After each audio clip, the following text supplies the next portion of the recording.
बागेश्वर धाम के पीठाधीश्वर धीरेन्द्र शास्त्री की पदयात्रा का आज दूसरा दिन है। हिंदू एकता के नाम से शुरू हुई ये पदयात्रा कल यानी 21 नवंबर से शुरू हुई, जो ओरछा जाकर संपन्न होगी। इस पदयात्रा में हजारों लोगों की भीड़ देखी जा रही है। सनातन हिंदू एकता यात्रा के दूसरे दिन की शुरुआत आज सुबह 8 बजे से हुई, जिसमें भक्तों का हुजूम नजर आया। बागेश्वर बाबा की आज की पदयात्रा 15 किलोमीटर तक के आसपास तक होनी है। पहले दिन की पदयात्रा में भक्तों का गजब उत्साह देखने को मिला। आज दूसरा दिन है। देश की कई प्रसिद्ध हस्तियां और राजनीति से जुड़े लोग भी इस पदयात्रा में शामिल होंगे। दूसरे दिन की पदयात्रा में बाबा बागेश्वर अपने भक्तों से बातचीत करते दिखाई दिए। उन्होंने कहा कि इस देश में जब जलसा हो सकता है तो फिर पदयात्रा क्यों नहीं हो सकती। साधु संतों के साथ इस पदयात्रा में नजर आ रहे हैं बाबा बागेश्वर और उनकी यात्रा ओरछा जाकर संपन्न होगी। और हर दिन कभी 15 किलोमीटर तो कभी 21 किलोमीटर, कभी 22 किलोमीटर। आप ये देखिए जहां जहां से होकर ये यात्रा गुजरेगी उन जगहों की हम बता रहे हैं, यानी 22 किलोमीटर देवरी, मऊरानी में भी 22 किलोमीटर, उसके अलावा 17 किलोमीटर अगर देखें तो घुस्सी में होगी। और कहां कहां से होती हुई ओरछा जाकर ये यात्रा संपन्न होगी, उसकी हम आपको सिलसिलेवार तरीके से दिखा रहे हैं। निवाड़ी में 17 किलोमीटर और लगभग 15.5 किलोमीटर तिगैला में, छतरपुर मध्य प्रदेश से इसकी शुरुआत हुई है, जो कि जाकर संपन्न होगी ओरछा में। यहाँ पर देखिए, आप देख सकते हैं कि भक्ति का जो असर है वो साफ तौर पर यहाँ पर देखने को मिल रहा है। महाराज जी हमारे साथ हैं, उनसे हम बात करने का हम प्रयास भी करेंगे। बिल्कुल बिल्कुल हम प्रयास करेंगे। महाराज जी कैसा रहा पहला दिन?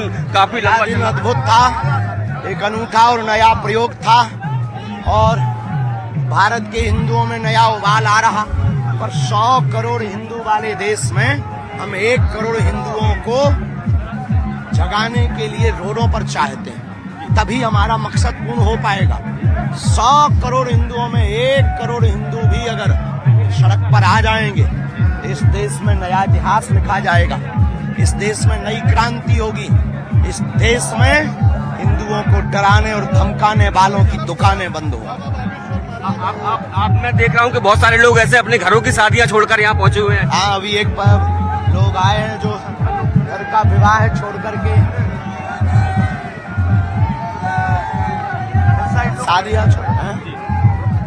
महाराज जी एक देखिए, आप देख सकते हैं कि जो लोग भी आसपास यहाँ मौजूद हैं उनसे भी वो लगातार जो है वो अभिवादन भी स्वीकार कर रहे हैं और आगे भी बढ़ रहे हैं। और जिस तरीके से महाराज जी लगातार इस हिंदू यात्रा को लेकर सवाल भी खड़े किए जा रहे हैं, लेकिन आपने कहा जवाब है उनके हिंदुओं को, हिंदू तरफ से जवाब है। चलने में जवाब ये सनातनी देंगे, इस देश के हिंदू देंगे, इस देश में हिंदुत्व विचारधारा रखने वाले लोग देंगे, इस देश में गीता और रामायण और संविधान पर भरोसा करने वाले लोग जवाब देंगे। इस देश में वो लोग जवाब देंगे जिन्हें राम प्रिय होगा, क्योंकि हम अपने लिए तो जी नहीं रहे, अपने लिए तो ये मेहनत कर नहीं रहे हैं।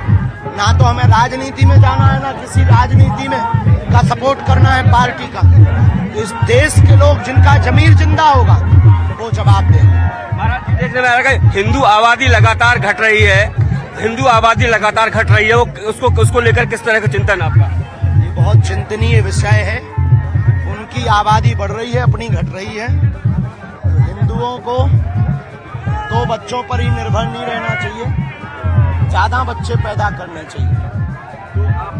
पंडित धीरेन्द्र सिंह शास्त्री जी हैं, लोगों का अभिवादन भी वो स्वीकार कर रहे हैं और मिलते भी जा रहे हैं। देखिए, आप देख सकते हैं कि जो लोग भी यहाँ पहुंच रहे हैं उनसे वो इनका अभिवादन कर रहे हैं और वो गले मिलकर कर रहे हैं। यही सामाजिक समरसता की बात जो है वो महाराज जी कर रहे हैं। तो देखिए, लगातार लोगों से बात भी कर रहे हैं, हम उनसे इस बारे में भी बात करेंगे। महाराज जी रास्ते में सबसे मिलते जा रहे हैं, यही सामाजिक समरसता को लाना। सामाजिक बैतूल से आए, कुछ लोकल के मिलते जा रहे हैं। अगर नहीं मिलेंगे तो फिर पद यात्रा की जगह ये शोभा यात्रा हो जाएगी। हम इसको शोभा यात्रा नहीं बनाना चाहते, ये सामाजिक समरसता के लिए। क्या लगता है हिंदू राष्ट्र बनेगा? बनेगा। कितने दिन के लिए आए हो? मैं 9 दिन के लिए आया हूँ। 9 दिन के लिए क्या करते हो? मैं मजदूरी फेरी करता हूँ। 2 बेटे मजदूरी करते हैं? आपके जैसे एक बेटा है मेरा। ये मजदूरी करते हैं, मजदूरी छोड़ करके आए। ये देखो हिंदुओं में उबाल। काका राम राम, कैसे हो? बढ़िया हो ना?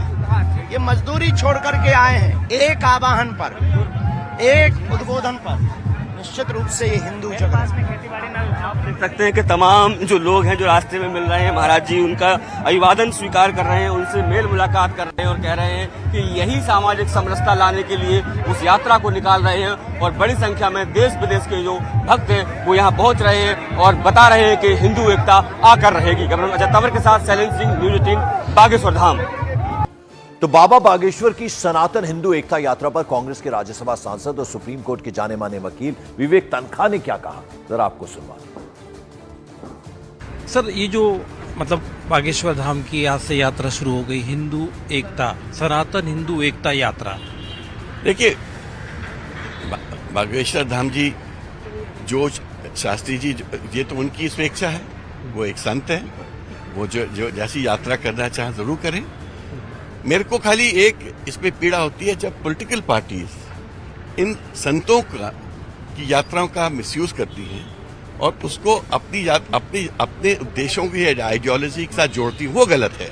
अदरवाइज वो तो कर रहे हैं, वो कोई पॉलिटिकल पार्टी के साथ थोड़ी है, वो तो कमलनाथ जी के भी जाते हैं, वो शिवराज जी के भी जाते थे। बट हर व्यक्ति हर पॉलिटिकल पार्टी से वो जुड़े रहते हैं, संत किसी पार्टी का नहीं होता है। तो मतलब आप बीजेपी का एजेंडा, आप कह रहे थे कि बीजेपी का एजेंडा है। बीजेपी और प्रेस मिलके इस चीज को ऐसे दर्शित करती हैं लोगों के बीच में जैसे कि यही चीज देश का एजेंडा है, जबकि ये देश का एजेंडा नहीं है। देश एक सेक्युलर देश है, यहाँ सब जातियों को, सब वर्गों को इक्वल अपॉर्चुनिटी है। हम संविधान से चलते हैं, हम संविधान के पुजारी हैं। और इस बीच मध्य प्रदेश महिला कांग्रेस की कार्यकारी अध्यक्ष नूरी खान ने न्यूज 18 से बातचीत में बाबा बागेश्वर की हिंदू एकता यात्रा पर उन्होंने बात कही कि देश का भाईचारा हर हाल में कायम रहे। भोपाल में हमारे साथ हैं महिला कांग्रेस की वर्किंग प्रेसिडेंट है नूरी खान।